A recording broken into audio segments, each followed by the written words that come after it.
Most Canadians know Alberta for oil. Fewer realize it also feeds much of the country and has become a center of energy, agriculture, and emerging industries in 2025. Alberta has quietly positioned itself at a crossroads of resources and innovation, despite being thousands of kilometers from any ocean port. This episode will follow Alberta's evolving blueprint, its oil production, its experiments with diversification, and the politics surrounding pipelines and carbon. How much oil is Alberta still producing today, and where does that leave its plan to build hydrogen, carbon capture, and renewables? To answer that, we have to begin with the land itself. A province written by ancient seas. If you stand on Alberta's plains today, with their stretches of farmland and distant mountains on the horizon, it takes effort to picture that this ground was once submerged beneath warm saltwater. Over 300 million years ago, a vast inland sea covered what is now modern Alberta. Its waters supported reefs, schools of armored fish, and centuries of microscopic life. When these living things sank to the seabed and were buried in sand and mud, their remains began a long transformation. Layer by layer, age and pressure converted them into dense hydrocarbons. That process, invisible and slow, laid the geological foundation for Alberta's role in energy production today. Those seas left more than oil. As they receded and ice sheets advanced, glaciers ground rock into fine sediment and then spread it across the plains. The result was some of North America's most fertile prairie soils, rich enough to anchor wheat, canola, and other crops successfully even in a difficult climate. In one vertical column, Alberta holds two intertwined inheritances: energy locked in subterranean rock and farmland that supports global food markets. Together, these became the bases of wealth, though never guarantees of it. Circumstances, technology, and policy have always mediated how far those raw inheritances could be turned into lasting prosperity. That history also introduced contradictions. The buried carbon turned Alberta into Canada's petroleum center for much of the 20th century. Yet by 2025, economic and political pressure to cut emissions creates tension between the sheer magnitude of the reserves and the demand for alternatives. Those deposits are vast. Major assessments have estimated Alberta's recoverable reserves in the mid to high hundreds of billions of barrels of oil equivalent, with earlier reporting often citing figures above 160 billion barrels of proven reserves. This places Alberta among the largest oil regions outside the Middle East, but the size of the reserves does not alone dictate the future. In an era of climate targets and global diversification, their ultimate value depends on how they are used, not simply on how much remains underground. Soil inheritance has a similar dual character. Fields across the prairies continue to produce a steady stream of wheat, canola, barley, and beef, commodities shipped far beyond Canada's borders. But farming is not frozen in tradition. Today, GPS-guided machinery, drones that map moisture content, and lab-designed crop varieties are layered atop land originally shaped by glaciers. Alberta's agricultural output reflects both its prehistoric landscape and contemporary innovation. Beneath the apparent stability of prairie fields lies an economy constantly adjusted by markets, weather, and technological shifts. Through these resources, Alberta has long experienced cycles of boom and contraction. Oil has tied the province tightly to global markets beyond its control. Periods of high demand and strong prices supported rapid growth, while downturns brought layoffs, budget shortfalls, and political strain. Agriculture, while less volatile on the surface, also carries risks through drought, trade disputes, and climate variability. Both industries reveal how natural endowments are powerful, but not steady foundations. What makes Alberta distinctive is not that it was given more than other regions, but that its gifts arrive in such abundance combined, creating opportunities as well as vulnerabilities still visible in 2025. The current moment illustrates this. Alberta continues to extract hydrocarbons at enormous scale, but efforts are expanding to re-engineer how those resources are used. The same formations that once trapped oil are being studied as reservoirs to store captured carbon. Natural gas, a backbone of the province's economy, is increasingly tied to hydrogen projects marketed as a cleaner option in international markets. Instead of being left behind, Alberta's fossil endowment is being repurposed for transition strategies. These are not departures from its history, but extensions of it, geology applied in new directions while extraction still persists. On the prairies, parallel experimentation is underway. Farmers using satellite imagery track yields across vast fields. Pilot projects integrate sensors into irrigation networks to minimize waste and conserve water, while seed research aims at varieties resilient to shorter growing seasons and late-season droughts. Alberta's agricultural economy is not only measured in exports of beef and grain, but also in the spread of methods and technologies. The fertile ground carved from glacial advances continues to supply, but increasingly it does so in partnership with data, automation, and global demand for climate-adaptable agriculture. All of this creates a blended identity. Oil reserves large enough to matter globally coexist with intensifying debate over emissions and markets moving away from carbon. Farmland that supplies millions comes with pressure on ecosystems and questions of water use. No single part of Alberta's ancient inheritance dictates the present by itself. Instead, the continuous interplay of geology, economics, and innovation determines how the province advances. By 2025, that interplay is most visible in the fact that Alberta remains both deeply committed to oil development and heavily invested in alternatives. The ancient seas still shape the present, but not in isolation. Energy infrastructure, technology hubs, and export agriculture all connect to roots embedded in that deep geological past. Oil production continues to dominate statistics, even as large-scale diversification is underway. The challenge is not whether Alberta has resources, the scale is beyond dispute, but how it positions itself as global conditions change. The legacy of ancient seas explains why petroleum has defined provincial politics, revenues, and identity for more than a century. The same legacy explains why agriculture flourishes across its interior. Both continue, but neither defines the future alone. This geological inheritance has always dictated the starting point. What happens next depends on how Alberta manages the balance between resources that remain essential and the pressures that increasingly complicate them. And nowhere is that balance tested more directly than in the role that oil still plays in everyday Alberta, shaping both its economy and its politics to this very day. Oil's enduring grip. Oil's enduring role in Alberta is hard to overstate. In 2025, the province continues to supply the vast majority of Canada's crude, accounting for more than 4/5 of the national total. Its position is both powerful and precarious. As producers extract record volumes, the conversation around emissions, markets, and policy intensifies. For Alberta, this means more output than ever, paired with new uncertainties about long-term demand and the pace of transition. Measured against global peers, the scale remains striking. Alberta's combined oil production has repeatedly crossed the 4 million barrels per day mark in recent years and has been a major driver of Canada's crude output. By late 2023, Canadian combined oil and liquids production, including condensates and related products, reached around 5.3 million barrels per day. Much of Alberta's contribution emerges from oil sands operations near Fort McMurray, where both surface mines and in-situ facilities dominate the landscape. Open pits stretch for kilometers, while underground steam-assisted extraction draws bitumen from deeper layers. Each facility represents billions in sunk costs. These projects have anchored provincial revenues for decades, but their profitability remains tied to forces far beyond local control. Geography continues to frame those challenges. Alberta's landlocked position forces every barrel to pass through pipelines or rail before reaching world markets.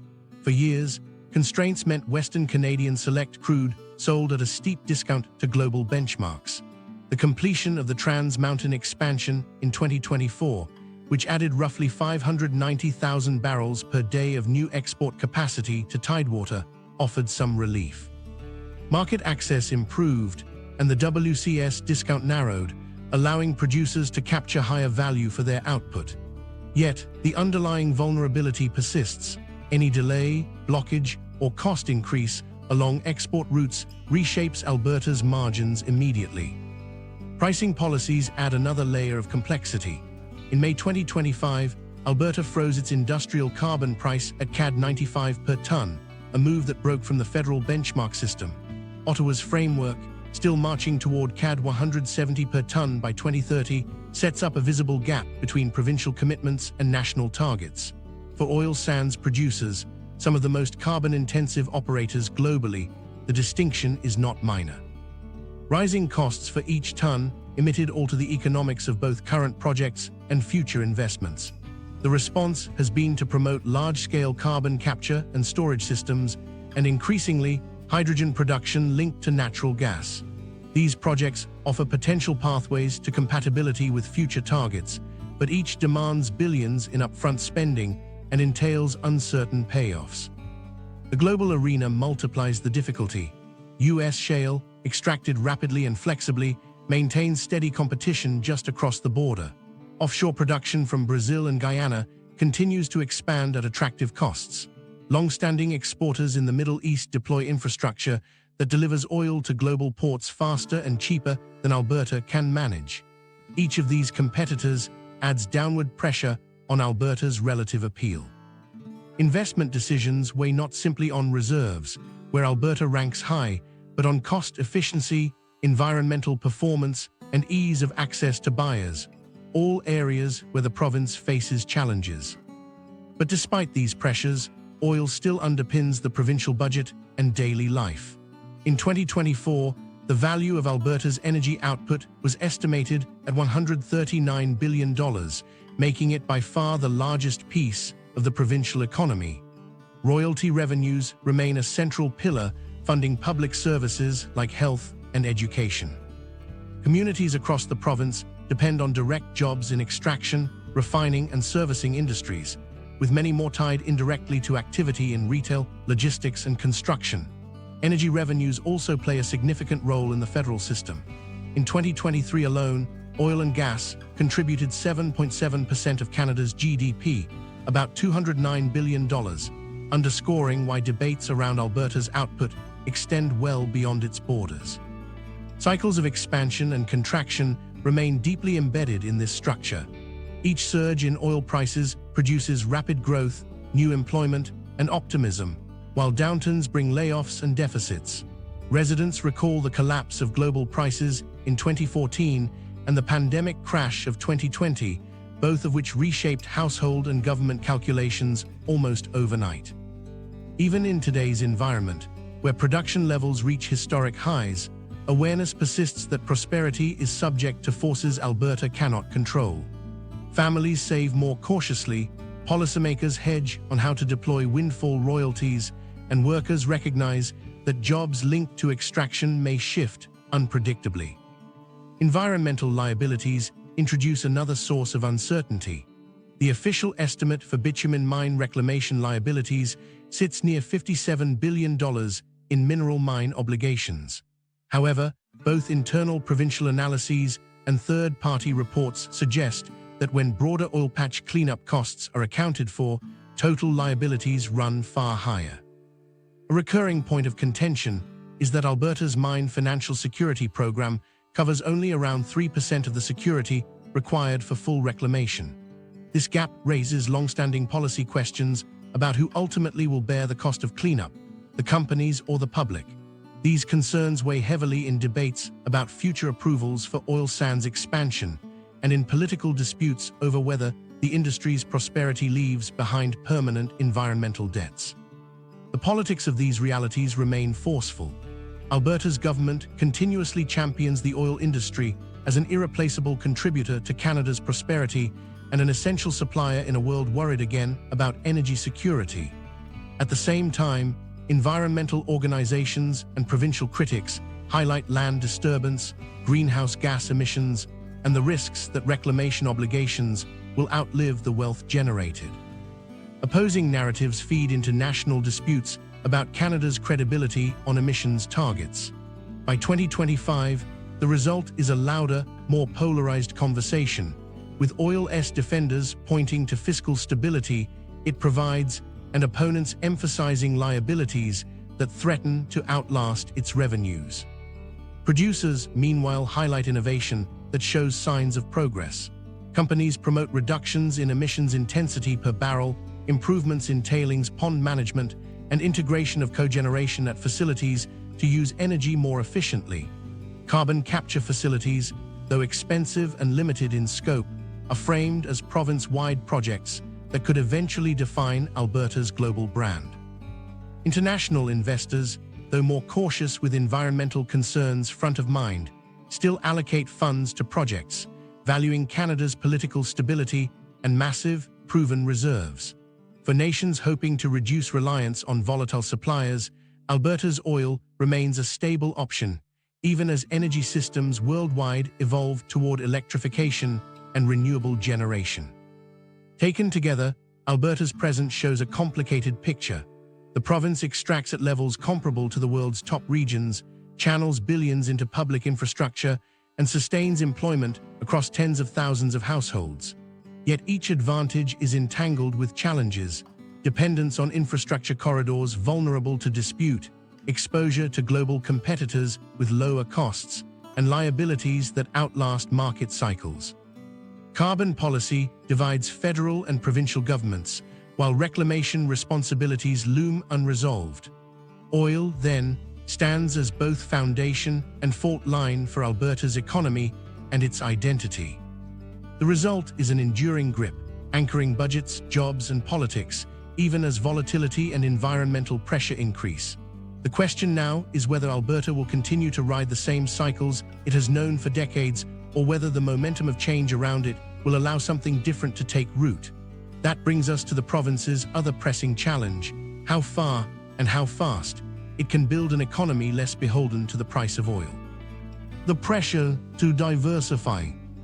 For decades, Alberta has lived under the weight of a simple truth: its prosperity has risen and fallen with oil. Each time prices climbed, the province enjoyed rapid job creation, bustling cities, and healthy government surpluses. Each time the market crashed, layoffs mounted, deficits deepened, and the social impact spread far beyond the oil patch. The boom-and-bust rhythm left its mark on public finances, communities, and household expectations.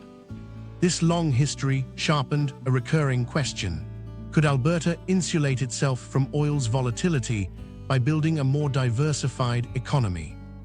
That question shapes the politics as much as the economics.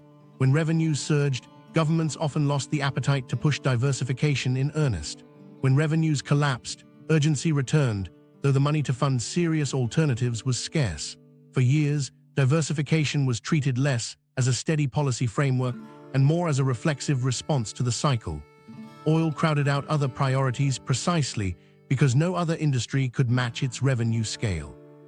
Many Albertans came to view the promise of transformation as a slogan rather than a measurable shift.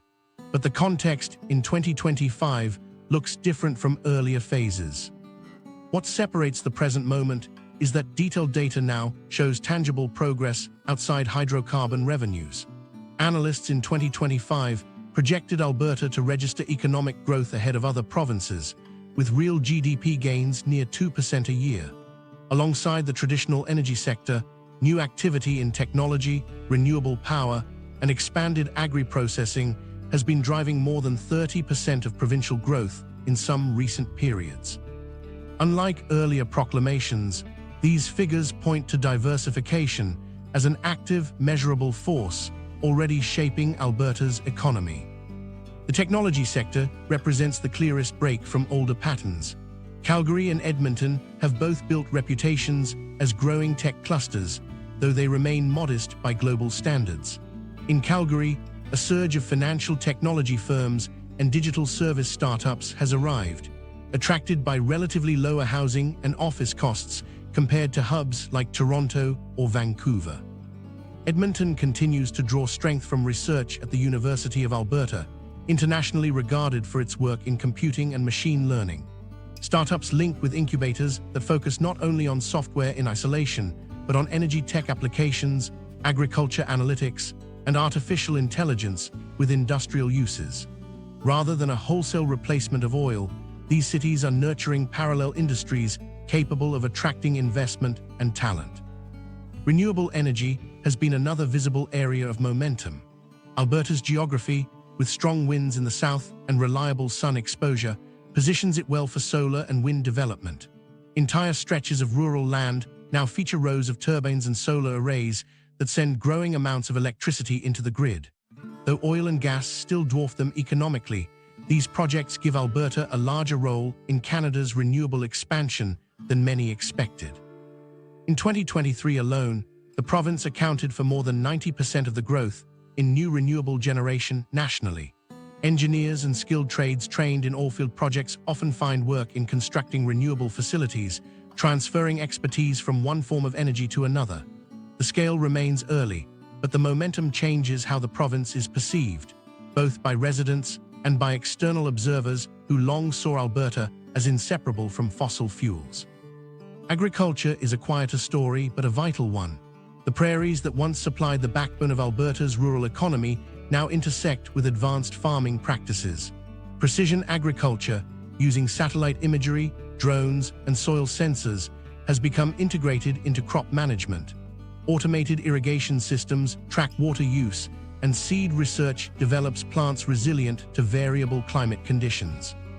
This modernization allows Alberta to generate higher yields with fewer inputs, securing its role in global markets for canola, barley, and beef. Food demand is less prone to sudden swings than energy markets, making agriculture a stabilizing element in the economic profile. The growth of processing facilities also keeps more value from agricultural products within the province rather than allowing it to leave upon export. Despite these shifts, Alberta has not broken free from dependence on hydrocarbons. Oil revenues still dominate provincial budgets. Major investment flows continue to stream toward oil sands extraction, and political debates still turn most sharply on pipeline approvals and carbon policies. The challenge lies in whether the expansion of parallel sectors can scale quickly enough to absorb the shock of inevitable fluctuations in global oil prices. Diversification is not a sudden transformation. It is an ongoing process measured in increment rather than revolution. What matters is durability, whether these newer industries continue to grow even in the event of an energy downturn. Social dynamics illustrate both the opportunity and the strain of this process. Employment transitions carry real costs. Workers with decades in oil and gas often need retraining to shift into technology, renewable energy, or advanced agriculture.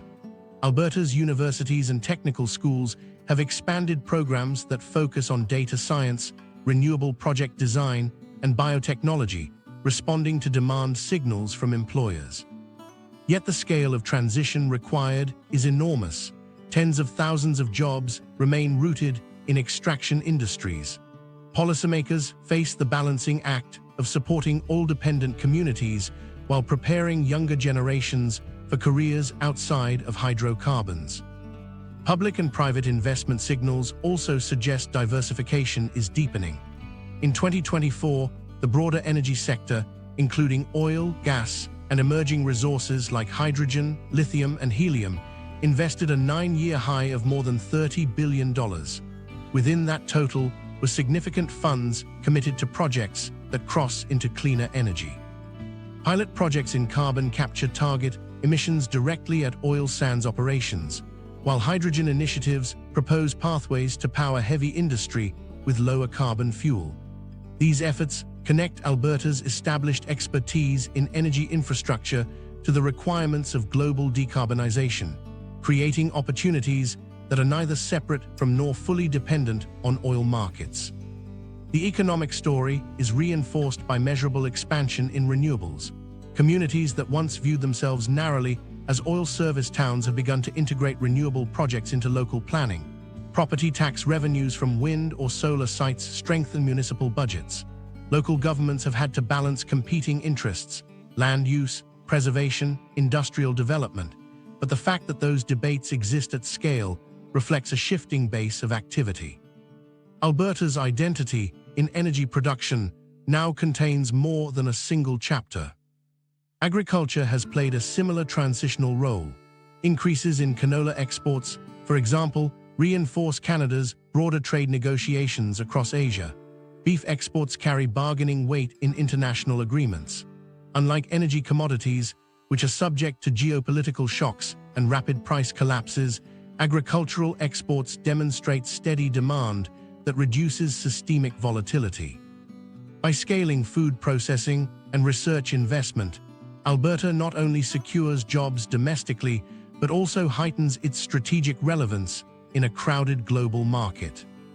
Still, diversification is not without its criticisms. Skeptics argue that as long as oil dominates overall GDP, gains in other fields remain minor. Some see the attraction of tech firms or renewable investment as episodic rather than durable. Others question whether government programs to promote diversification merely shift funds toward industries that would have developed anyway. The successes, while measurable, invite scrutiny that underscores how cautious optimism must remain. What marks a departure from earlier decades, however, is the range of visible outcomes. Calgary and Edmonton no longer function only as administrative centers for oil headquarters, but as laboratories for startups building products unrelated to drilling. Wind farms dot the southern horizon beside fields of crops linked to global markets. International companies commit capital to hydrogen pilot projects that, if successful, could place Alberta in a new league of energy exporters. These are not speculative promises for the distant future. They are concrete investments and infrastructure already present on the landscape. The broader societal shift reflects how Albertans themselves think about economic identity. For younger workers entering technology, agriculture research, or clean energy, careers are not defined by the cycles of oil in the same way they were for their parents. Communities gain pride from projects that diversify local employment. And the political imagination, once consumed only by royalty rates and pipeline approvals, now includes debates over renewable subsidies, carbon policy frameworks, and university funding tied to innovation. Each of these signals spreads opportunity outward from a singular reliance on hydrocarbons toward interlinked but more stable industries. Diversification cannot erase the structural role of oil in Alberta.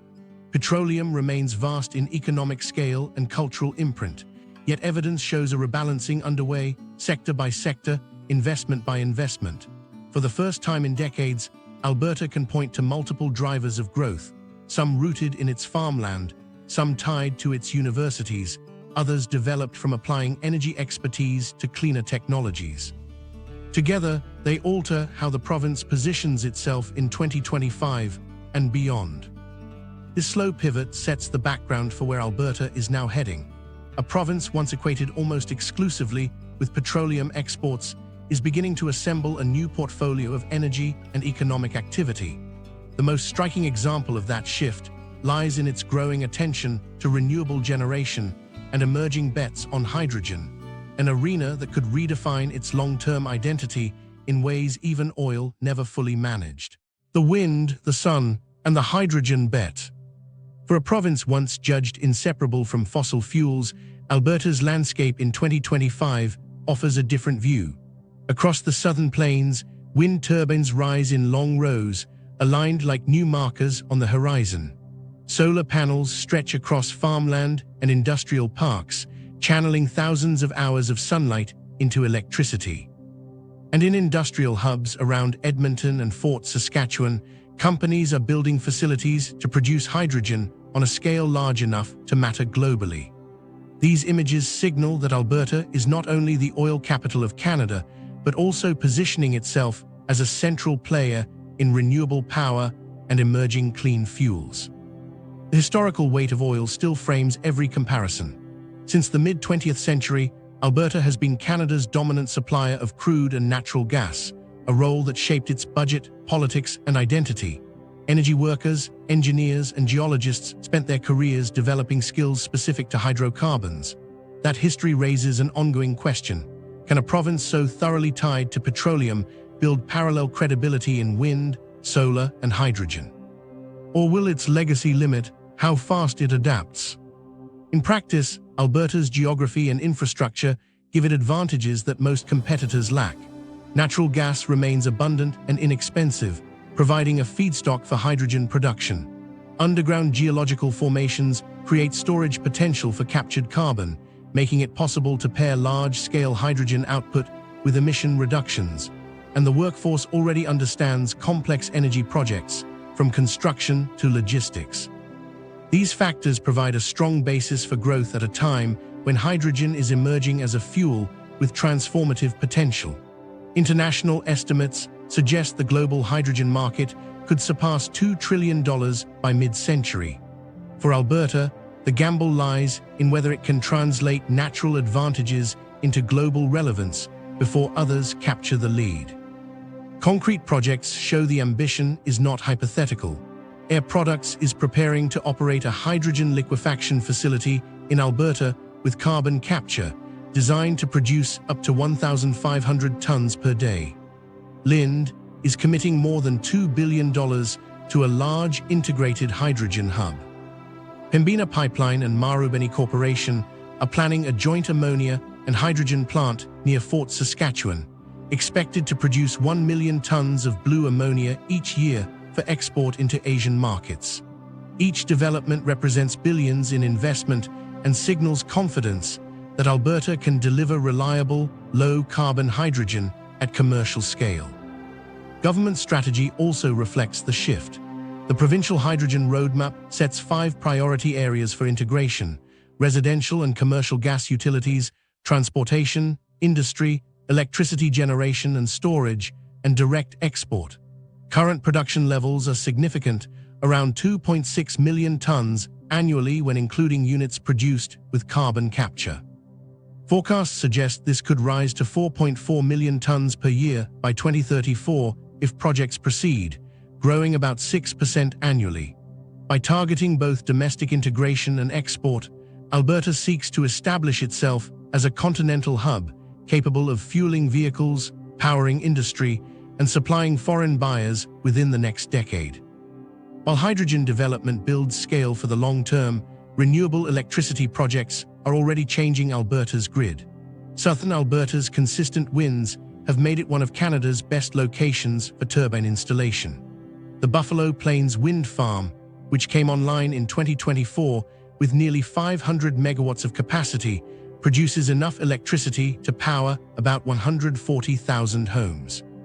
The Paintearth Wind Project added another 190 megawatts under a long-term agreement with a multinational technology firm.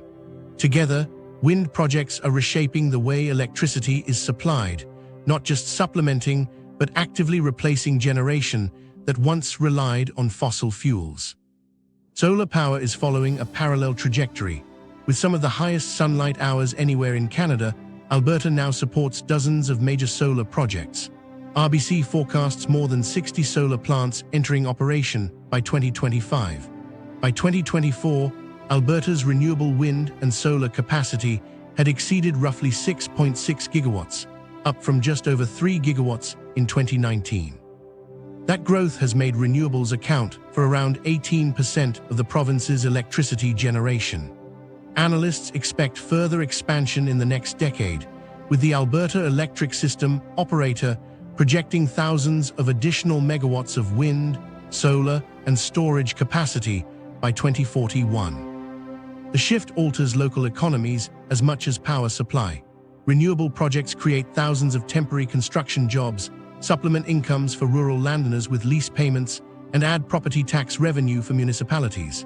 Unlike oil and gas wells, which gradually decline and require ongoing drilling, turbines and panels generate electricity as long as weather conditions persist. They carry far smaller risks of resource depletion, and their operating costs decline over time. Many engineers and tradespeople who once focused exclusively on oil projects now find parallel careers in renewable construction, transmission, or maintenance, applying existing expertise to new energy sectors. Hydrogen projects build a parallel industrial ecosystem. Facilities for liquefaction, carbon capture, and ammonia conversion create specialized construction needs and long-term maintenance employment. Export contracts for ammonia or liquefied hydrogen tie Alberta into Asian supply chains, giving it an international presence that oil pipelines alone never achieved. Investors appear confident enough to place capital where decades of oil and gas knowledge can be repurposed into cleaner energy formats. Public programs strengthen these moves. Between 2025 and 2028, about $646 million is budgeted through the Technology, Innovation, and Emissions Reduction Framework to support clean technology and emissions-cutting initiatives.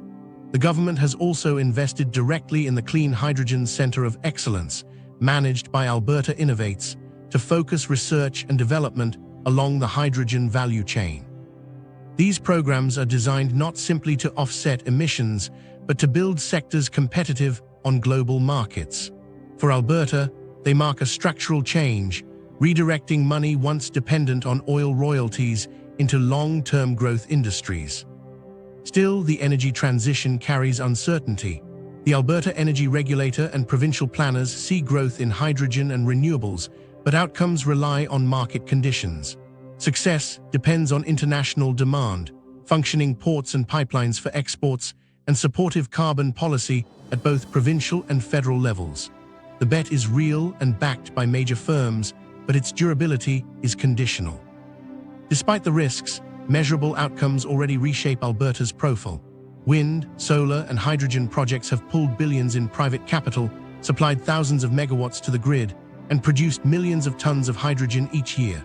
Investors from North America, Europe, and Asia now view Alberta not just as an oil province, but as a test case for industrial-scale clean energy built from a fossil base. The transformation is not complete, but it is visible and quantifiable. The province now maintains two parallel narratives. Oil production continues at historic highs, while hydrogen, wind, and solar projects redefine what energy development in Alberta looks like. Instead of replacing one with the other, both coexist, layered atop landscapes shaped first by geology and now by infrastructure. The resulting mix demonstrates Alberta's ambition to lead in both fossil and cleaner energy systems. Yet alongside this optimism, questions remain about the legacy that decades of oil expansion left behind. The profits from new projects are starting to emerge, but billions in liabilities from earlier extraction hang over Alberta's economy. Before talking about what the future might deliver, Albertans must account for the costs that oil has already imposed, and how those costs will be managed in the present. Carbon costs and commitments. For Alberta, the conversation about its energy future always returns to the cost of carbon and the legacy it leaves behind. Carbon, costs, and commitments is not just a policy debate, it is a struggle over how to fund cleanup, regulate emissions, and maintain investor confidence while still powering an economy shaped for over a century by oil and gas. For every barrel extracted, there are liabilities that persist long after sales revenue is booked. These include abandoned wells scattered across rural Alberta, tailings ponds that cover square kilometers of land, and mined landscapes awaiting restoration. Officially, liabilities tied to bitumen mines alone have been reported near $57 billion. Internal reviews and independent analyses suggest total unfunded oil and gas liabilities are significantly higher, though estimates vary widely. What is clear is the gap between obligations and security deposits to cover them. The Mine Financial Security Program currently secures only about 3% of those bitumen mine liabilities, leaving the vast majority uncovered. Industry stability, corporate longevity, and provincial finances are all exposed if companies walk away or prices collapse. This mismatch between obligations and available funds creates a fiscal tension with no easy resolution.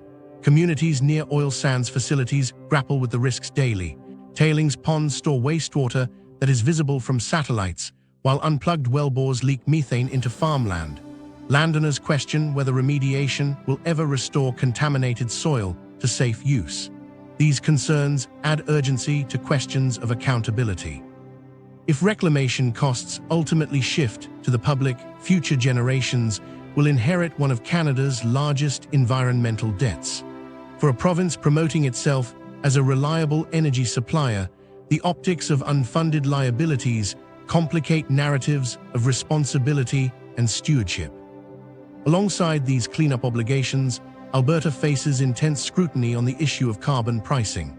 In May 2025, the provincial government froze its technology innovation and emissions reduction tier carbon price at CAD 95 per tonne. This decision halted a scheduled rise to CAD 110 in 2026 and diverges from the federal benchmark, which is set to increase to CAD 170 by 2030. From the province's perspective, the freeze protects competitiveness, especially in light of American tariffs on Canadian energy exports that raise operating costs. For regulated firms within Alberta, the fixed rate provides near-term certainty, but for investors planning decarbonization projects tied to long-term credit price signals, such as large-scale carbon capture facilities, the federal-provincial inconsistency introduces unease. Critics argue the move undermines investor confidence precisely when Alberta needs it most. The Canadian Climate Institute notes that the market impact of escalating carbon prices on oil production is modest, roughly 30 cents per barrel, but that the certainty of a steady increase is essential for financing and scaling decarbonization technologies. Instead, 2025 marks another episode in a familiar federal-provincial divide, with Ottawa prioritizing policy consistency and Alberta prioritizing short-term economic relief. Saskatchewan's recent elimination of its industrial carbon tax underscores how divided the Federation has become over how much carbon should cost and when. Alberta frames its freeze as an opening for negotiation, a request for flexibility in blending economic transition with regional energy realities. Technology, meanwhile, is presented by Alberta's leaders as the preferred solution to emissions reduction. Since 2009, nearly $1.9 billion has been invested in carbon capture and storage (CCUS) initiatives, including the Alberta Carbon Trunk Line and Shell's Quest project. Together, these facilities have stored more than 12 million tons of carbon dioxide. Alberta also hosts the Carbon Conversion Technology Centre, which pilots emerging CCUS solutions. Supporters of this pathway argue it leverages provincial expertise in engineering and subsurface geology and demonstrates Alberta's willingness to pioneer large-scale emissions solutions without resorting to aggressive taxation. Yet scale remains the challenge. Annual emissions from the oil sands exceed 70 million tons, dwarfing the amounts captured to date. To close that gap, CCUS investment would need to grow by many billions, backed by consistent policy incentives and confidence in carbon price trajectories. Companies are reluctant to commit capital in the absence of long-term certainty, especially when policy shifts remain possible at every election cycle. Policymakers now face the dual burden of incentivizing forward-looking decarbonization while also ensuring reclamation for legacy projects. Both cost billions and both demand clarity on who shoulders the final bill. Industry maintains that companies already contribute via levies, bonding programs, and compliance systems. Environmental groups counter that those contributions are a fraction of total liabilities and leave most of the burden deferred. The provincial government remains caught between ensuring industry remains competitive and convincing Albertans that the polluters, not taxpayers, will remain responsible for cleanup. With liabilities still mostly unfunded, the prospect that citizens may inherit eventual costs remains a source of unease and political pressure. Policy contradictions deepen this unease. For renewable developers, Alberta now demands very high reclamation bonds up front. New rules for solar and wind projects require posting of full security at the beginning of operations without deducting salvage value. Observers note these requirements are more onerous than in many other jurisdictions. Critics point out the contrast. Legacy oil and gas projects still post reclamation security late in their economic life, despite vastly larger liabilities. The inconsistency suggests a cautious approach toward new energy projects and a more lenient one toward the very industries with the heaviest environmental footprint. These layers of responsibility, cleanup obligations, carbon pricing, and investor certainty intersect to define what is at stake. Alberta must manage a fiscal balancing act, funding reclamation that could cost tens of billions while simultaneously incentivizing capital-intensive technologies like CCUS. Neither can be ignored. It is this duality, repairing the past and financing the future, that defines Alberta's present policy debate. Markets, communities, and governments are all waiting to see how costs will be apportioned. For now, commitments on paper exceed funds set aside. Carbon reduction targets depend heavily on technologies not yet deployed at scale. Reclamation promises await time, money, and enforcement mechanisms. These are not abstract debates. They shape whether Alberta continues to attract international investment, whether communities bear the burden of old projects, and whether new energy ventures are trusted to operate under stricter standards. The choices made today will decide whether Alberta carries its liabilities as an anchor or manages them as part of a realistic path forward. Investors, governments, and citizens all recognize that the province cannot postpone accounting for either carbon or reclamation. Provincial leaders argue that solutions will come through flexible policies, international partnerships, and technology deployment. Critics argue that delaying decisive measures risks compounding costs. The truth likely lies in how Alberta manages both responsibilities, not only advancing future projects, but reconciling with the legacy of the past. Taken together, the province's energy narrative is shaped as much by unresolved costs as by new investment announcements. Deciding how to allocate responsibility between industry contributions, provincial budgets, and federal frameworks will determine whether Alberta's energy transition is sustainable or merely aspirational. And while energy dominates headlines, Alberta's economy rests on more than hydrocarbons alone. Its flatlands hide an inheritance of fertile soils, and its farms already supply more than just Canada. At a time when energy policy produces division, another sector provides a reminder of Alberta's other enduring role, one that feeds nations. Feeding nations, not just Canada. Agriculture has long run parallel to oil in shaping Alberta's economy, though it often receives less attention. By 2025, farming and ranching stand out as central to both provincial prosperity and Canada's broader role in global food systems. Alberta's crops and livestock do not simply feed households across the country. They move through export chains that link prairie fields to distant ports and international markets. The province is among the world's leading suppliers of canola and beef, and its agricultural base has become one of its most significant, if underestimated, strengths. Grain remains a cornerstone.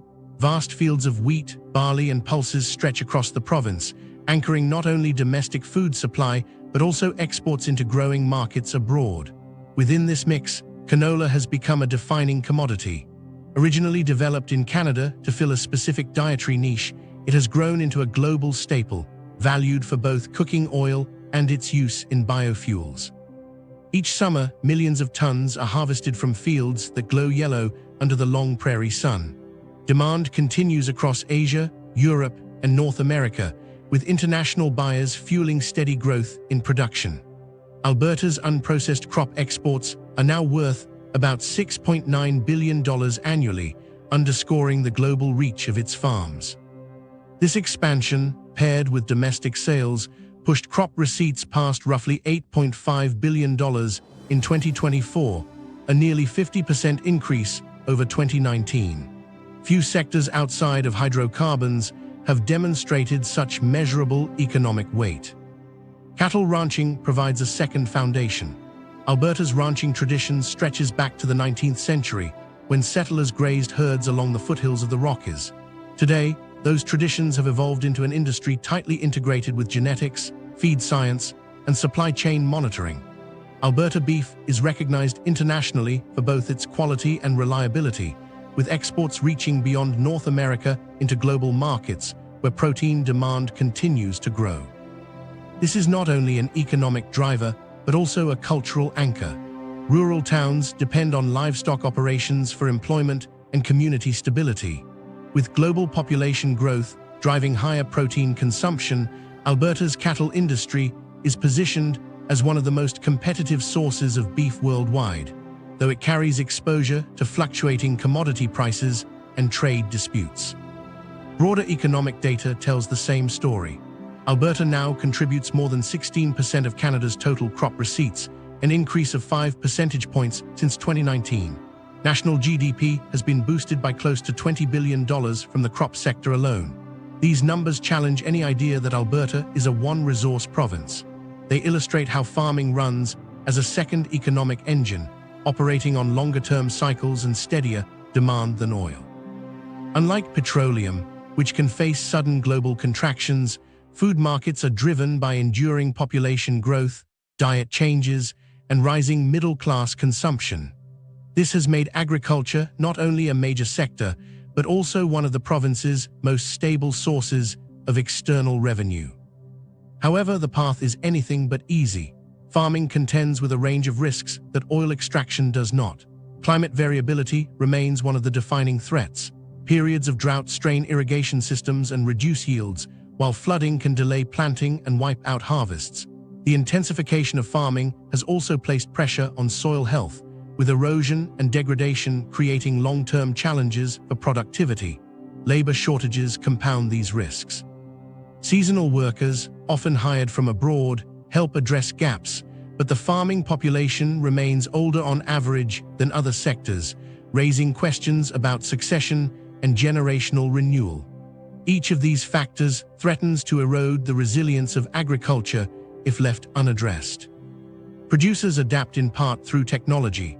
Farming today is as much about data as it is about soil. Precision tools guide seeding, spraying, and harvesting with ever-increasing accuracy. One clear example is the use of drones to monitor fields. These provide real-time images of crop stress or soil moisture, allowing farmers to target interventions only where needed. The result is better yields with less waste of water and fertilizer. By introducing digital oversight into practices that were once uniform across hundreds of acres, Alberta farmers save resources while producing more consistently for both domestic and export buyers. Digital systems extend beyond production. Crop traceability and product verification now matter as much as volume in many markets worldwide. Alberta producers use blockchain and digital platforms to document each stage of the supply chain, from planting to processing. This ensures buyers in regions with strict import rules can track product origins in detail.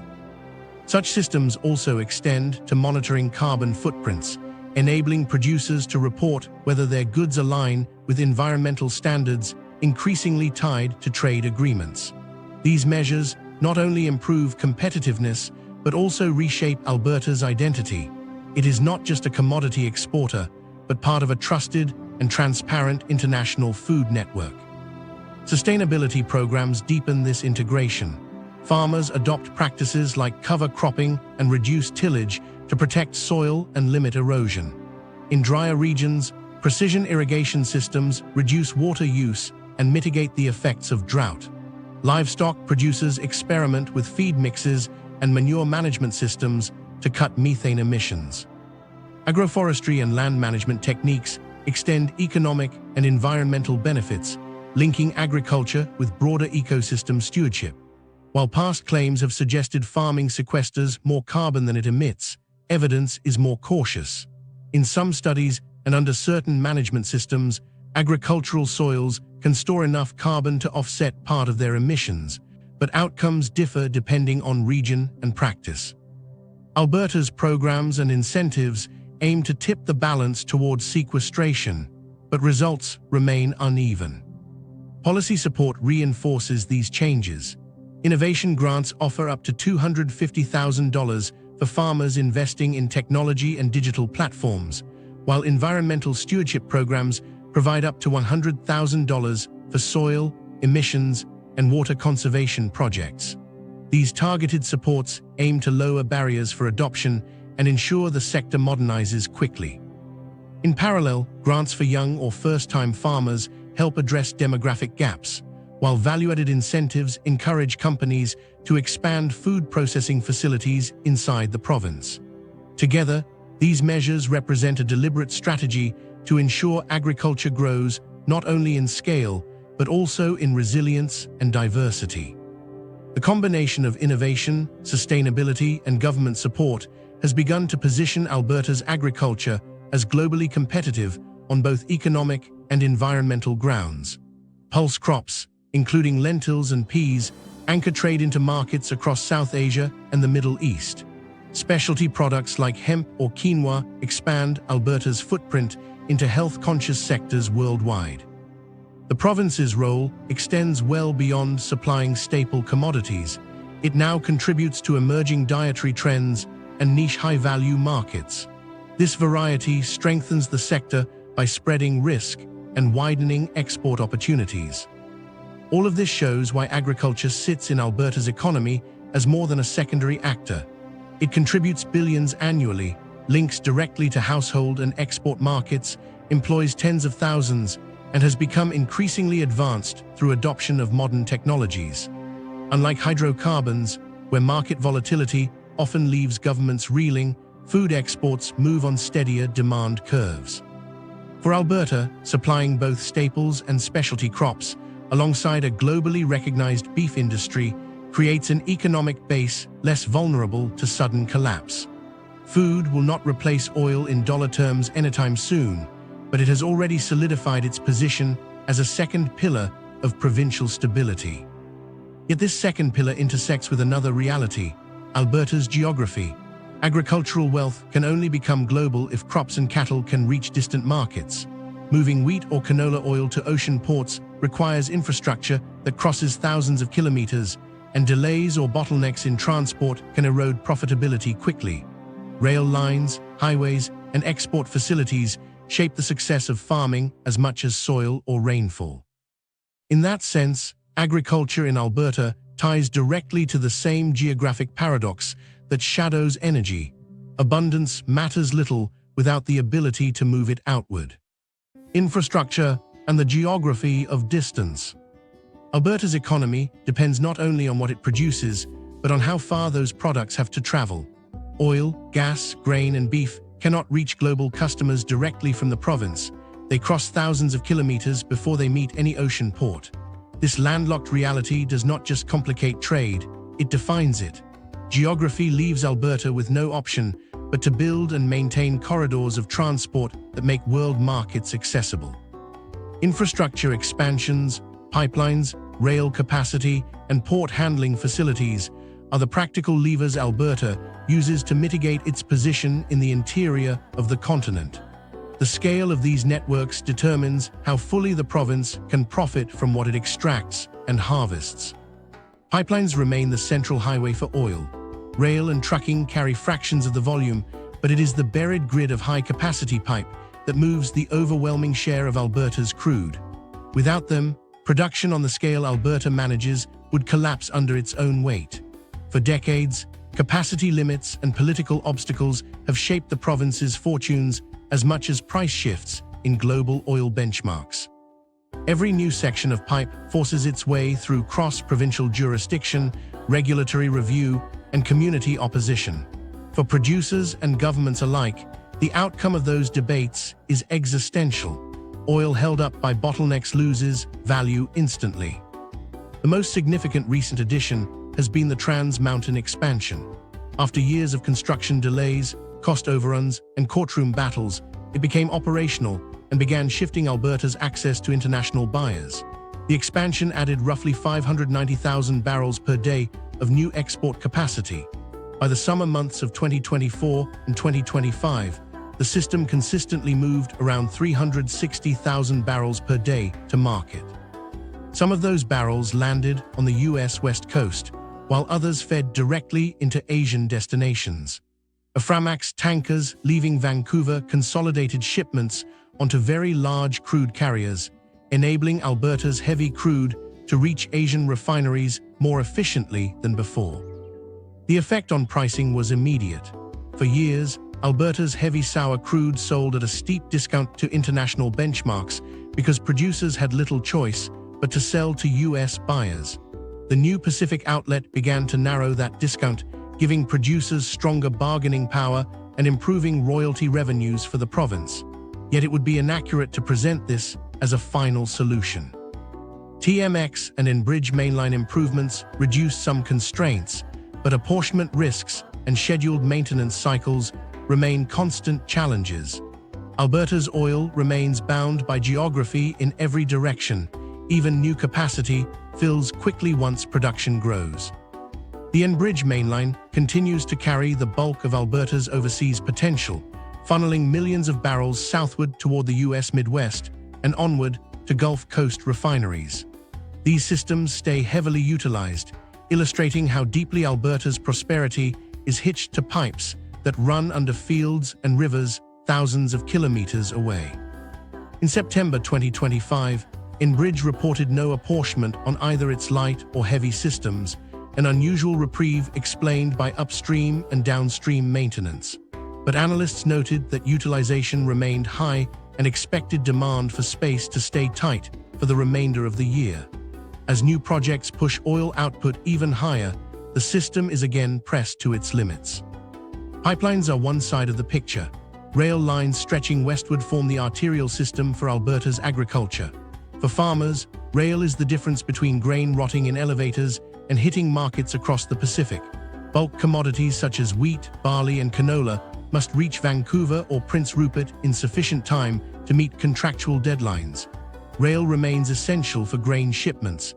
Disruptions and capacity constraints are recurring bottlenecks. Winter weather, labor disputes, and unexpected line closures ripple immediately into farmer finances and export reliability. For buyers abroad, confidence in Canadian grain is measured not just in yields or quality, but in certainty that shipments arrive when promised. Investment has been directed at addressing these risks. Rail operators have lengthened trains, added modern locomotives, and double-tracked critical bottlenecks across western corridors. At the coast, terminals have expanded their loading capacity to handle increasing grain flows. These changes shorten delivery times between prairie elevators and ships bound for Asia. Federal and provincial subsidies support such projects as a matter of strategic trade policy. Still, producers and associations warn that surging volumes continue to test the network. Every strong harvest revives the concern that capacity is only just sufficient, and any disruption can still cause backlogs measured in months. Beyond oil and grain, trucking provides the connective tissue that keeps the system functioning. Even in an era of efficient rail and multi-billion-dollar pipelines, Alberta's highways remain vital. Trucks carry livestock shipments destined for the United States, where strict animal welfare timelines create little room for transport delays. Higher-value processed goods, from packaged meats to specialized crops, also move more efficiently by road. Yet here too, geography asserts itself. Alberta's major economic centers are at least 1,000 kilometers from deep-water ports. Driver shortages, diesel costs, and road maintenance add friction to trade. While highways cannot replace rail or pipelines, they form the last-mile infrastructure without which neither oil fields nor farming towns could connect to continental and global markets. The point is visible across sectors. Bottlenecks are as decisive in shaping Alberta's economy as the reserves beneath its ground. Every maintenance closure on a pipeline, every rail disruption through winter storms, and every export terminal slowdown becomes an economic event. Companies that extract or harvest more than the system can move are forced to sit on inventory, cut prices, or delay contracts. For Albertans, this translates directly into swings in household income, provincial royalties, and political disputes over who is responsible for ensuring markets remain open. Moving forward, Alberta's growth depends on whether these corridors can expand fast enough to keep pace. Oil output is projected to rise through 2025 and beyond, with new conventional fields and oil sands projects adding steady increments. Grain production, supported by technology and high global demand, shows similar growth trajectories. If transport capacity lags behind, both sectors face downward pressure in pricing. When pipelines and trains keep pace, Alberta strengthens its reputation as a supplier that delivers reliably despite lacking a coastline. This tension underscores a core truth. Alberta cannot change where it sits, but it can build around it. Infrastructure investments cut step by step into the disadvantage of distance. A new pipeline section, an expanded rail yard, or an upgraded terminal shifts Alberta slightly closer to global buyers. These choices require billions in capital, long lead times, and political consensus often difficult to achieve, but they remain the durable answer to the challenge of distance. Without them, wealth risks being stranded far from the markets that give it value. The reality of Alberta's infrastructure illustrates why geography and economy are inseparable. Pipelines, rails, and highways are not background details. They are the active mechanisms that determine how effectively Alberta can participate in global commerce. In 2025, the systems are running harder than ever, moving oil into Asia, grain into Pacific ports, and beef into US markets. Yet they also remain finely balanced, always at risk of disruption and consistently in need of expansion. Alberta's prosperity sits atop these arteries as surely as it does on geologic reserves or fertile soils. Even with these challenges, infrastructure has kept Alberta competitive as if it were a coastal province. Oil now ships to Asia, grain fills containers to Pacific ports, and cattle reach dinner tables in the United States.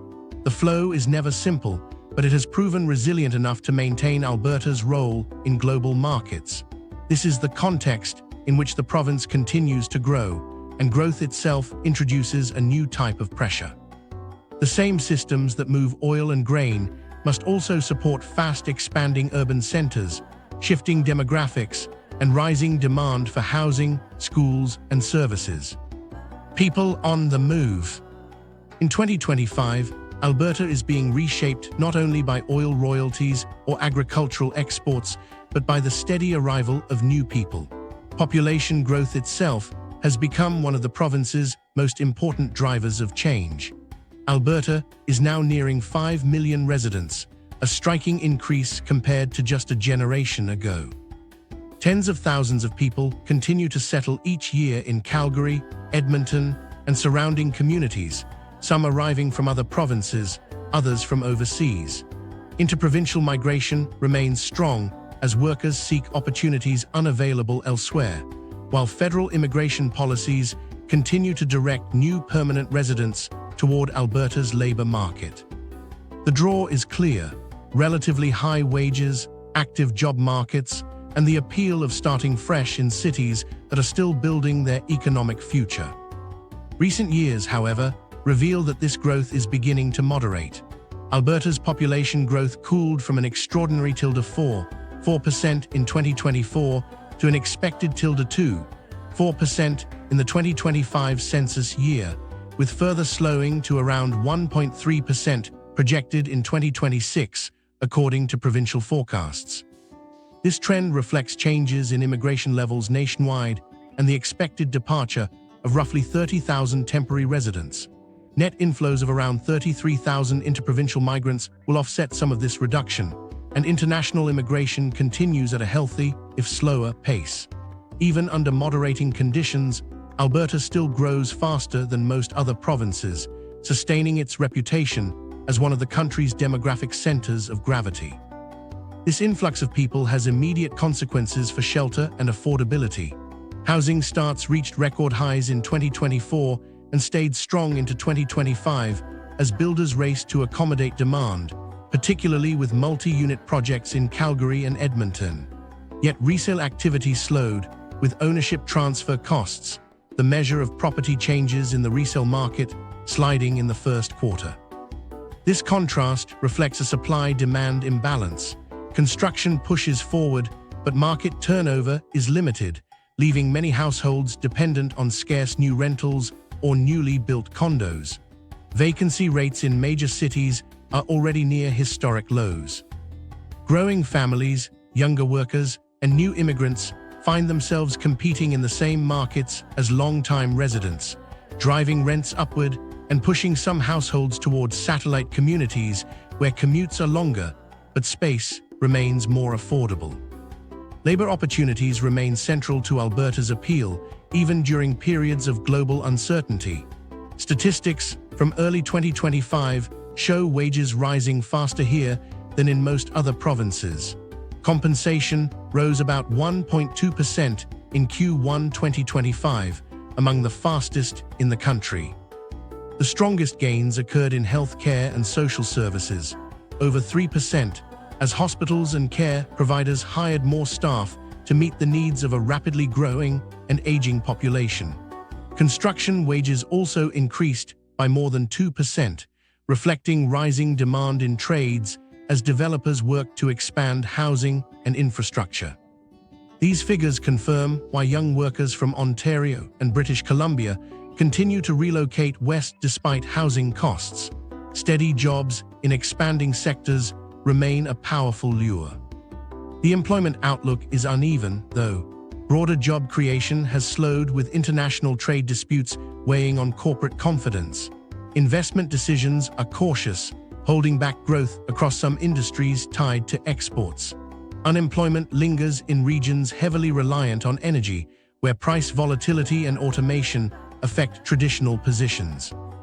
This leaves a split picture: booming opportunities in construction and healthcare on one hand, underemployment in fossil fuel-linked industries on the other. Newcomers frequently encounter this complexity firsthand. Families may secure work in stable fields but find limited options in others, highlighting a provincial labor market where opportunities are concentrated and risks remain sector-specific. These contradictions show up most clearly in housing. New construction activity continues at a rapid pace, but affordability pressures have not eased. For many newcomers, especially international migrants, high rents and limited vacancy are the most immediate challenges. Although Alberta still appears affordable when compared with Toronto or Vancouver, the gap is narrowing. Builders have focused on multi-unit apartment starts as a fast response to demand, and renovation activity has inched higher as households adapt older properties. Yet these measures do not outpace the scale of growth. Residents contend with higher costs amid an otherwise prosperous environment, illustrating how rapid arrivals stretch existing systems in ways both businesses and governments struggle to keep up with. Population pressure is visible across public services. Classroom space is a constant concern as schools add modular units to accommodate inflows of students. Hospitals remain under capacity strain, with wait times stretching further in emergency rooms across major cities. Public transit systems run at full load in suburban corridors, driving municipalities to lobby for more funding. At the same time, municipal budgets strain as property tax revenues lag behind the rising costs of expanding basic services. These problems are immediate and visible. Daily commute times, crowded clinics, and school waitlists all grow in response to demographic momentum. Cultural and demographic changes add another layer to this transition. International immigrants from Asia, Africa, and Latin America continue to add diversity to workplaces, classrooms, and neighborhoods. Interprovincial migrants further widen Alberta's profile, bringing influences from Ontario, Quebec, and Atlantic Canada. Calgary and Edmonton increasingly resemble cosmopolitan cities, with culinary, religious, and cultural institutions reflecting the province's shifting composition. This broad cultural diversification comes with both benefits and challenges. Communities highlight a richer mix of traditions and economic networks, but the pace of change also tests public infrastructure and raises debates about how quickly Alberta can integrate new populations without overextending its services. For Alberta, these arrivals represent more than shifting statistics. A growing population sustains labor supply to ensure momentum in construction, healthcare, agriculture, and emerging sectors like renewable energy and technology. The steady inflow secures Alberta's national relevance in immigration debates, housing policy, and fiscal transfers. By moving westward and settling in Alberta's communities, new residents deepen the province's role not only as an energy hub, but as a demographic leader in the federation. Population growth also generates ripple effects for planning and governance. Provincial leaders must balance the economic benefits of expansion with funding the infrastructure and institutions necessary to sustain it. Rapid population gains form a lasting demographic footprint that shapes provincial priorities well into the next decade. Decisions made in this environment, how aggressively to build transit, fund schools, or expand hospitals, will affect quality of life and Alberta's attractiveness for future waves of migrants. Alberta's current demographic reality underscores its transformation. The pull of higher wages and affordable, by Canadian standards housing keeps the province attractive, but rapid growth stretches health care, education, transit, and housing. Local governments race to keep up.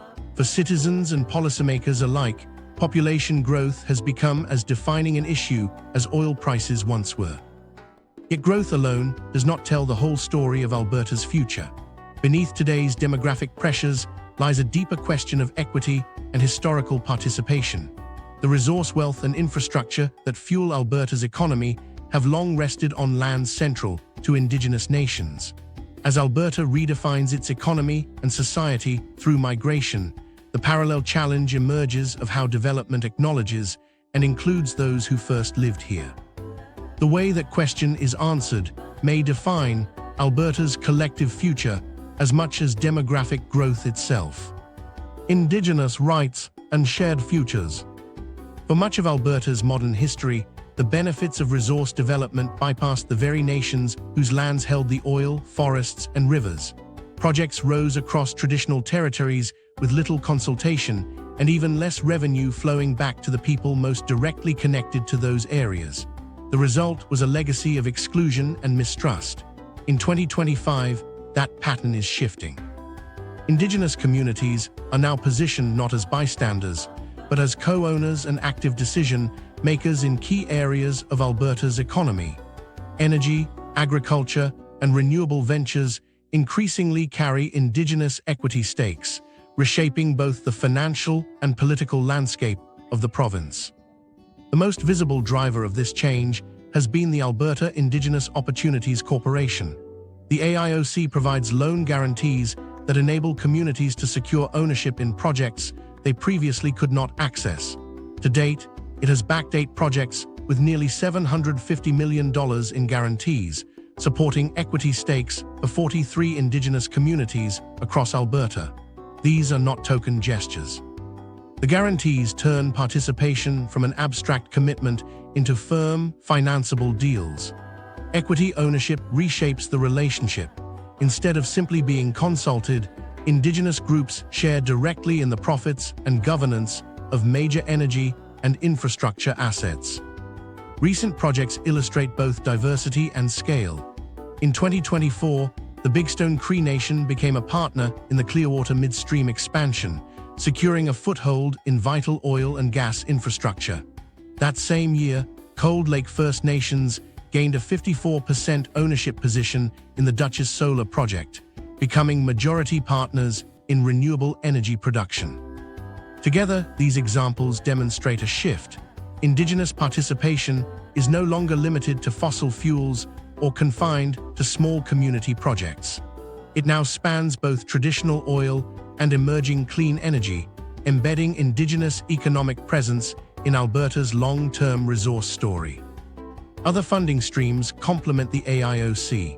The First Nations Development Fund, which is sourced from gaming revenues, allocated more than $159 million in 2024-25. Those dollars supported 190 community initiatives, 93 social projects, and 34 economic undertakings. Some of the investment went into youth and cultural programming, while other portions funded travel plazas and entertainment facilities that create business opportunities. The fund has become a tool for building self-sufficiency, directing resources into projects chosen by communities instead of dictated from outside.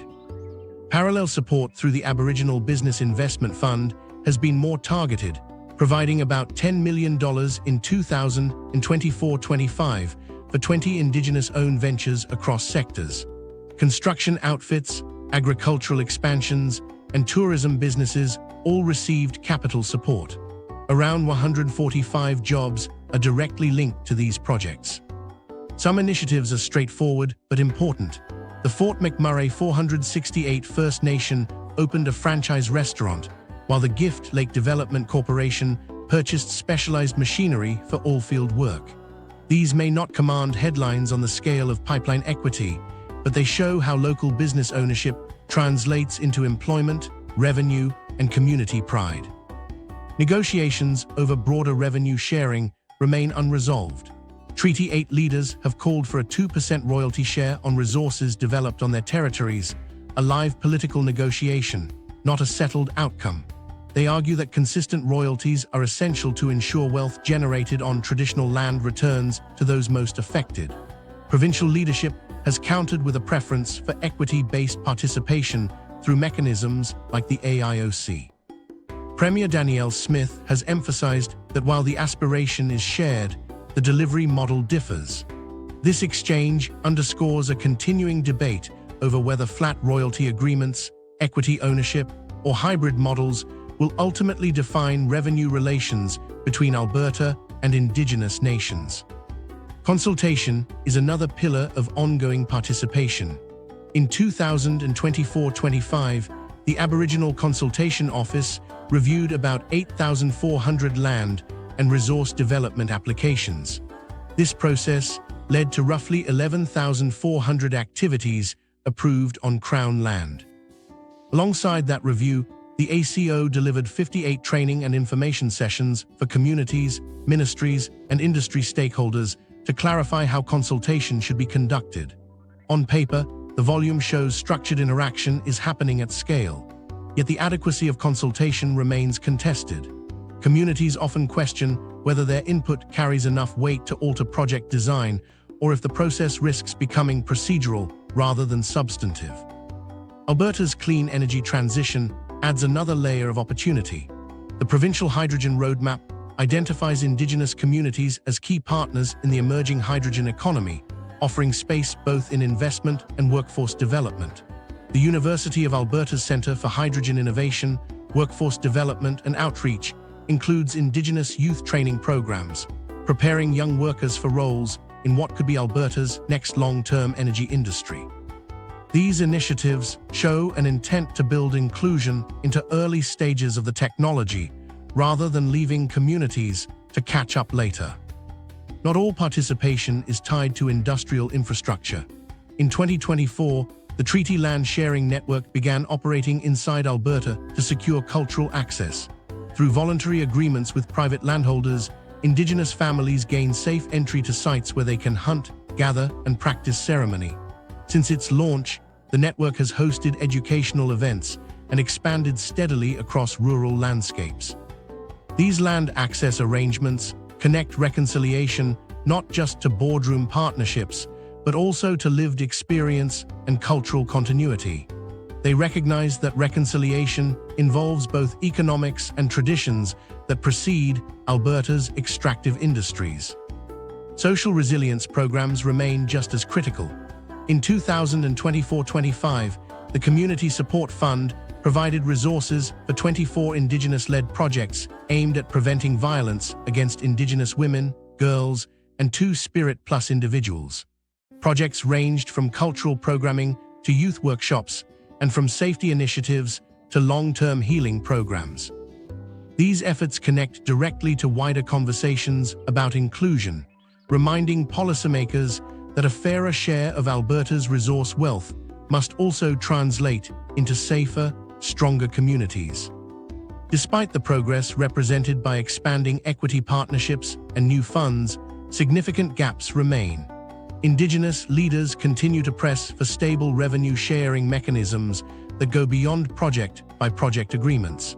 They argue for stronger authority in project approvals to ensure that consultation influences outcomes, not just process. At the same time, communities balance the promise of jobs and investment with concerns about the long-term environmental costs of development. The conversation is layered. Reconciliation is measured not only by capital investments, but also by durability, environmental stewardship, and genuine authority in land decisions. What is clear is that Indigenous participation has become central to Alberta's economic profile in 2025. Projects supported by AIOC guarantees are large enough to reshape provincial energy ownership. FNDF and ABIF programs channel resources into both community services and new ventures. Treaty land sharing initiatives tie reconciliation to everyday access. And social programs carry direct impacts for some of the most vulnerable groups across Alberta. The breadth of engagement makes it impossible to speak of Alberta's economic future without recognizing Indigenous roles as owners and partners. The examples are concrete. A Cree Nation holds equity in pipelines. A Dene community directs revenues into youth programs. Cold Lake First Nations control more than half a solar farm. Others operate construction firms, tourism ventures, and agricultural expansions. These details illustrate how Alberta's economy is slowly being rebuilt on principles of shared opportunity and negotiated participation, rather than purely extraction. Yet partnerships exist inside wider structural realities. Land rights, royalty debates, and consultation powers remain active areas of tension. New agreements are promising, but not comprehensive enough to erase the exclusion of the past. The ongoing test is whether inclusion grows into systemic equity capable of reshaping Alberta for the long term. In this respect, the path forward is as much political as financial. As Alberta charts this course, Indigenous participation connects local economies with provincial prosperity. But the conditions for these partnerships are also shaped by decisions in Ottawa, equalization frameworks, and the province's place within Canada's federation. Indigenous communities may share in Alberta's growth, but Alberta itself remains locked in larger debates over fairness, revenue flows, and national influence. Those wider structural questions now come into focus. The National Balancing Act. Alberta's place in Canada has long been defined by tension between wealth generation and redistribution. It produces more national income than its population share would suggest, but its influence over how that wealth is allocated often feels limited.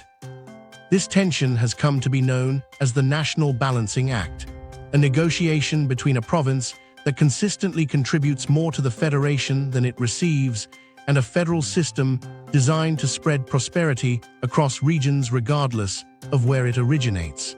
By 2025, the basic contours remain unchanged. Alberta continues to function as a net contributor, and its relationship with Ottawa continues to stir debate about fairness, recognition, and the responsibilities of prosperity. The imbalance starts in the numbers. Alberta accounts for about 12% of Canada's population, while generating roughly 15% of the country's GDP. That gap seems modest until it is scaled across an economy worth trillions of dollars. It translates into billions in additional capacity, year after year, placing Alberta among the strongest economic engines of the Federation. Over time, this compounded wealth feeds not only provincial growth, but also national systems financed through federal taxation and transfers. Alberta's high level of output essentially guarantees that it will contribute more to national budgets than it draws back in spending allocations. Historical analyses illustrate the scale of these fiscal contributions. Previous assessments have highlighted that Alberta's net transfers to Ottawa have reached tens of billions in certain years and cumulatively exceed $200 billion over the past decade. These flows support federal spending on programs and equalization that benefit other provinces and territories. For Alberta, this dual role is double-edged.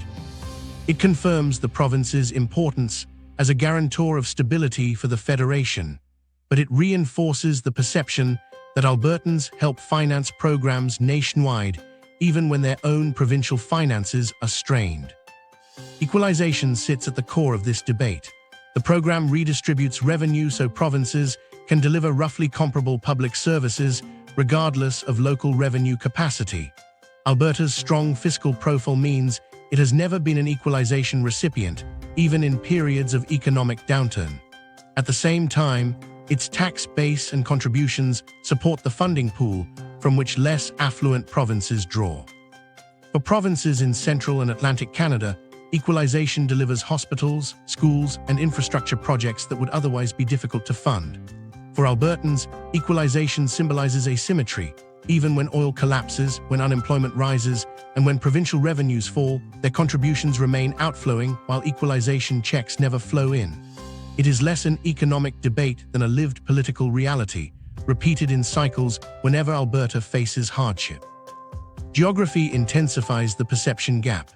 Located far from Ottawa and without the parliamentary weight of Ontario or Quebec, Alberta has consistently felt underrepresented at the federal table.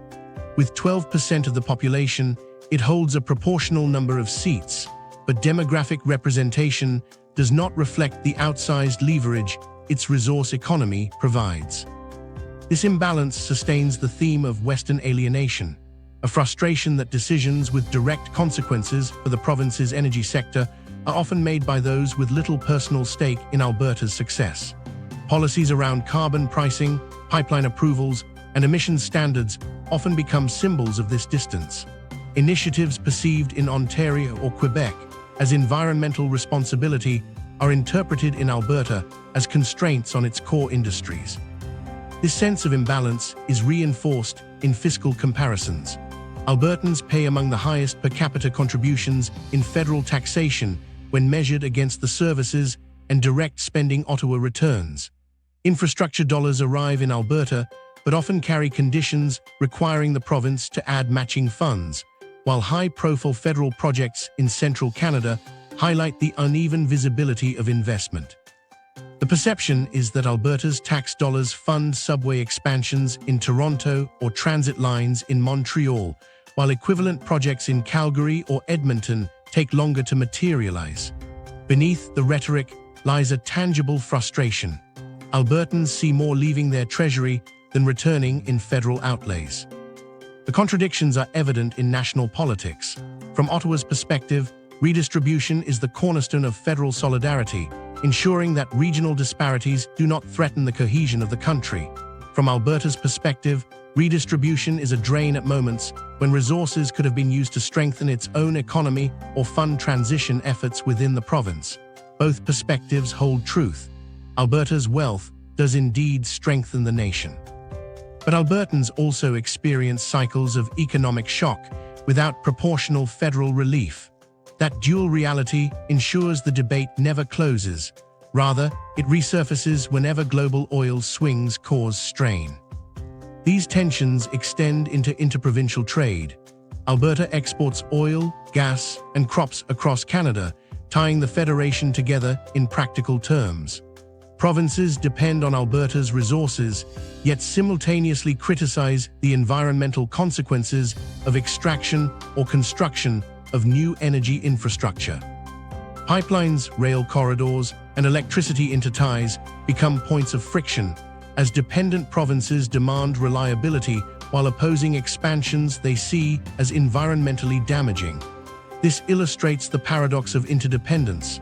Alberta's productivity is vital, yet its methods of production generate conflict within the very system it sustains.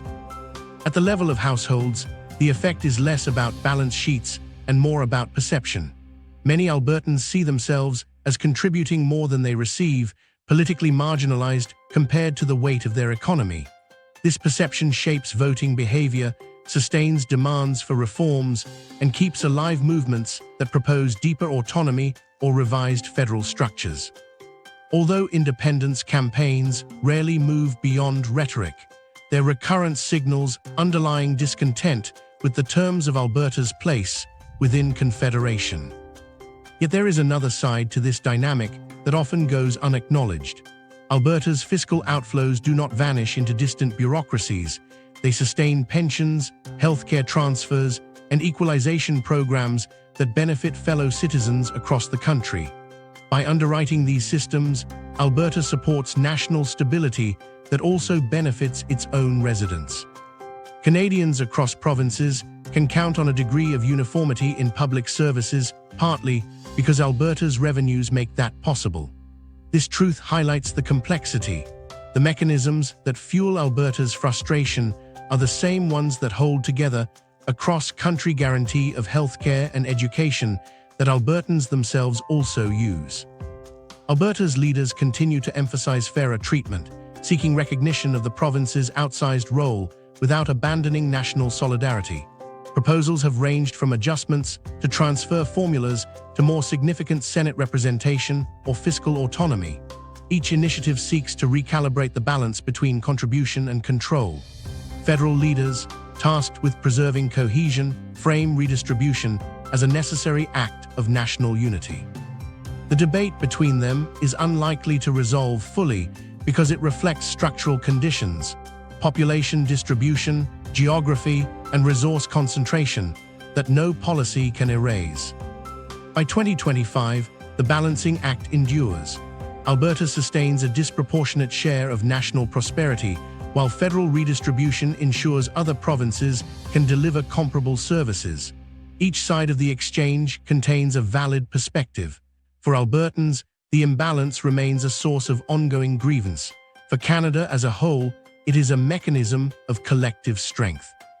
In effect, Alberta's resource base funds a kind of national insurance policy, one that strengthens the federation while continually feeding regional discontent. Alberta's wealth supports national programs, a reality that strengthens Canada overall, even as it fuels recurring regional tensions. This is not simply economics. It is the framework for defining what Alberta's role in Canada means in the present and the future. The persistence of the imbalance ensures that Alberta's identity cannot be separated from national debates over fairness, unity, and prosperity.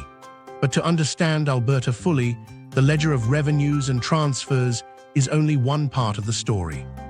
Equally significant are the deeper geographical and environmental factors that created Alberta's position and continue to shape its possibilities today. Alberta's path forward is framed by a mix of legacy and obligation. Its geology created vast reserves of oil and fertile soils that built wealth for more than a century. In 2025, renewables, hydrogen, and agriculture stand beside petroleum as real growth engines, proving this is a transitional moment rather than a distant aspiration. The future depends less on what remains underground than on choices made above it. Policy decisions on carbon pricing, reclamation funding, and infrastructure investment will decide whether the transition is orderly and fair. If you found this useful, subscribe for more concise, data-backed regional explainers, and let us know which part of Alberta's future you want unpacked next.